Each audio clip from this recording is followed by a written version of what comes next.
Grace is an important concept in Christianity. Far too often, grace gets boiled down to simply being another way that we talk about forgiveness. And while in Christianity, forgiveness is one way that we know grace, it's not the only way that we can describe it. Grace is defined as the free and unmerited favor of God. Favor means that God gives us preference over others. To be favored is to be loved. To be favored is to be accepted for who you are. To be favored is to be the favorite. As we understand grace, we understand that there is nothing that we can do to receive it. The idea of grace is that even when we don't deserve it, we receive that status with God. It's not that we receive grace once we've accepted God or once that we've accepted Jesus.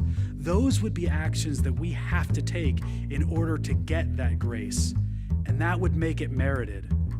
God offers us that status before we even know who God is, before we have had an interaction with Jesus, before we have even felt that constant presence of the Holy Spirit in our lives. God says to all of humanity, I created you, and so I love you, and I yearn to be close to you. Every one of us has that kind of status with God. Every one of us, whether we know it or not, are favored by God.